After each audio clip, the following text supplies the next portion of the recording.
Hello my lovely viewers, Assalamu alaikum. Welcome back to my channel sharifaslifestyle&cooking tips. যারা pasta খেতে পছন্দ করে তাদের জন্য আরেকটি পাস্তা রেসিপি নিয়ে হাজির হয়ে গেলাম, আর তা হচ্ছে হট সসেস পাস্তা। এই পাস্তা রেসিপিটা তো খেতে অসাধারণ স্বাদ।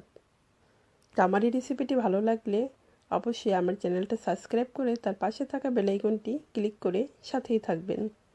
তো চলুন দেখি এই হট সসেস পাস্তা রান্না করতে কি কি লাগবে। আমার এই রেসিপিটি প্রথম থেকে শেষ পর্যন্ত দেখবেন। প্রথমে আমি একটি প্যানে ঘি দিয়ে গলিয়ে নিব। যখন দেখব গলে যাবে তখন এখানে 1 চামচের মতো ময়দা দিব। ময়দা দিয়ে মিক্স করে নেব। আপনি চাইলে এখানে আটাও দিতে পারেন। তারপর দিয়ে দিব আমার স্বাদ মতো লবণ এবং 1 কাপ দুধ।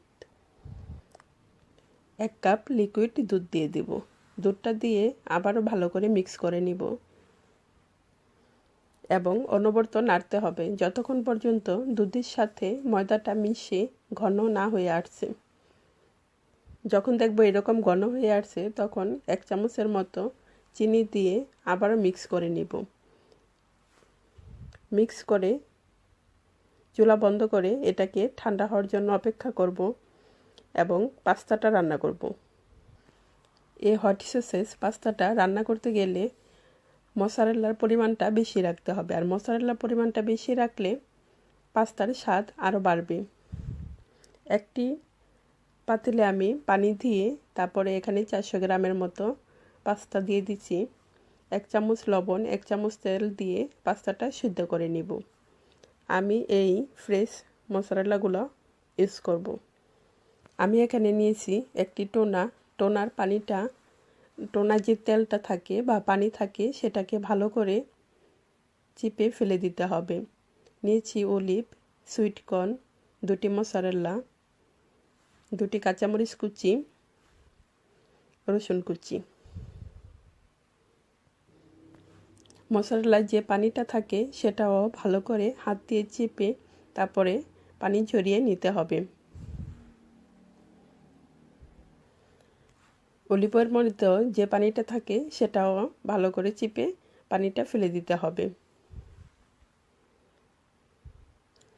পাস্তা সিদ্ধর সময় সব সময় 1 চামচ তেল দিয়ে দিলে পাস্তা একটার গায়ে আর একটা পাস্তা লেগে যাবে না।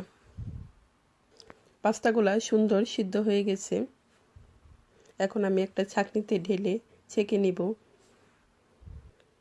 এগুলো ইটালির বারিলিয়া পাস্তা, তাই এখানে পানি দিয়ে ছাঁকতে হবে না। এখন একটি প্যানে প্রথমে আমি রসুনগুলো দিয়ে তারপরে দিয়ে দিলাম তেল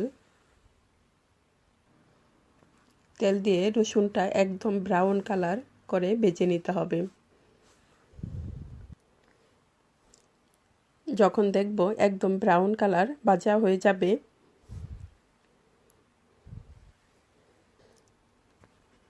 তখন আমি এখানে এড করব 1 চামচ স্পেশাল ঘরে তৈরি করা, শুধু পাস্তার জন্য এই মশলাটা তৈরি করা, সেটাই আমি 1 চামচ দিয়ে দিলাম। দিয়ে তারপরে এখন টোনাগুলো দিয়ে ভালো করে মিক্স করে নিব। এটা হট সসেস পাস্তা, তাই রসুনগুলো একদম ব্রাউন কালার করে ভেজে নিতে হবে। যখন সব কিছু মিক্স হয়ে যাবে তারপর আমি দিয়ে দিব পাস্তাগুলো। পাস্তা সিদ্ধর সময় আমি 1 চামচ লবণ দিয়ে দিয়েছি, আর সেটাতেই পারফেক্ট লবণ হয়ে গেছে, তাই এখানে আমি কোনো লবণ ইউজ করব না। এখন পাস্তাটা ভালো করে মিক্স করে নেব। ভালো করে মিক্স করে তারপরে দিয়ে দিব সুইট কর্ন, অলিভ, এগুলো দিয়ে আবারও মিক্স করে নিব। এই হট সসেস পাস্তাতে আপনি চাইলে শুকনো মরিচ একটু গুঁড়ো করে দিতে পারেন। আমি শুকনো মরিচ দিইনি, তাই কাঁচামরিচ দিব এবং সেটা দিব একদম অবশেষে, যখন মশালা দিব মশালার সাথে।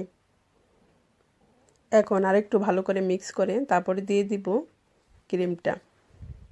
পাস্তার জন্য যে সসটা তৈরি করে রেখেছি সেই সসটা দিয়ে আবারও মিক্স করে নেব। চুলার আঁচটা কিন্তু একদম মিডিয়ামের চেয়েও কম আঁচে রাখতে হবে। শুধু ওপরে থেকে সব কিছু মিক্স করে নিব এবং অল্প আঁচে এগুলো রেডি হবে। সসটা মিক্স করে দিয়ে তারপর দিয়ে দিব মজারেলাগুলো। মজারেলা এবং কাঁচামরিচটা দিয়ে চুলাটা অফ করে দিব, কিন্তু চুলাতেই পাতিলটা বসিয়ে রাখবো, তাতে করে গরমে মজারেলাটা গলে যাবে। এবং ঢাকনা দিয়ে যখন মিক্স করা হয়ে যাবে তখন ঢাকনা দিয়ে 5 মিনিটের জন্য ঢেকে দিব।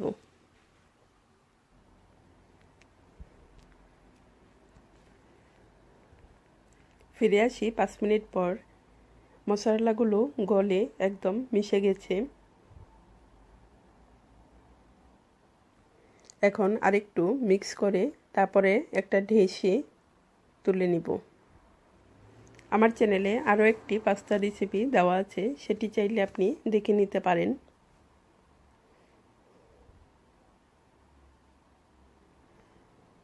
এই রেসিপিটি অবশ্যই বাসায় ট্রাই করবেন, ছোট বড় সকলেরই পছন্দ হবে। আর রেসিপি ভালো লাগলে অবশ্যই লাইক কমেন্ট করে আমার চ্যানেলটি সাবস্ক্রাইব করতে ভুলে যাবেন না।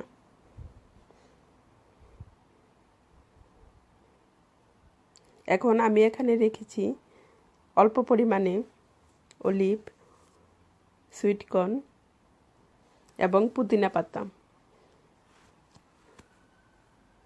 এগুলো এখন একটু উপরে দিয়ে সাজিয়ে নিব। সাজিয়ে পরিবেশন করব। দেখতে অনেক সুন্দর লাগবে। আজ এ পর্যন্তই। সবাই ভালো থাকুন, সুস্থ থাকুন। আল্লাহ হাফেজ। আবার কোনো রেসিপি নিয়ে হাজির হব।